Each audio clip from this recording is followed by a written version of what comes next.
AP NGO అధ్యక్షుడు విద్యాసాగర్ పై outsourcing ఉద్యోగులు ఆగ్రహం వ్యక్తం చేశారు. ఎన్జీఓ హోంలో ప్రెస్ మీట్ నిర్వహిస్తున్న విద్యాసాగర్ ను నిలదీశారు. 13 నెలలుగా జీతాలు ఇవ్వకపోయినా ప్రభుత్వాన్ని ఎందుకు ప్రశ్నించడం లేదన్నారు. అవుట్సోర్సింగ్ ఉద్యోగుల సమస్యలను పట్టించుకోవటం లేదని ఆగ్రహం వ్యక్తం చేశారు. ఉద్యోగుల ప్రశ్నలకు సమాధానం దాటవేశారు విద్యాసాగర్.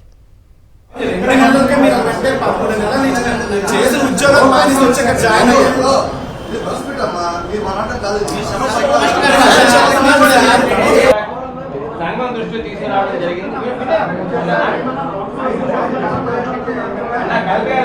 అది నా పని లోకల్ సమస్య అదే కలవాలి ఇక్కడ. అవుట్సోర్సింగ్ ఎవరో ఒక ఇన్స్టిట్యూట్ లో ఎవరికో రాలేదంటే వారు కలవాలి ఇక్కడ.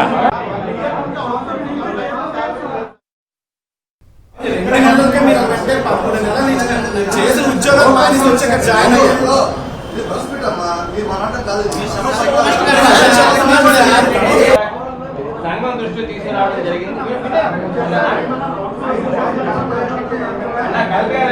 అది నా పని లోకల్ సమస్య అదే కలవాలి ఇక్కడ. అవుట్సోర్సింగ్ ఎవరో ఒక ఇన్స్టిట్యూట్ లో ఎవరికో రాలేదంటే వారు కలవాలి ఇక్కడ.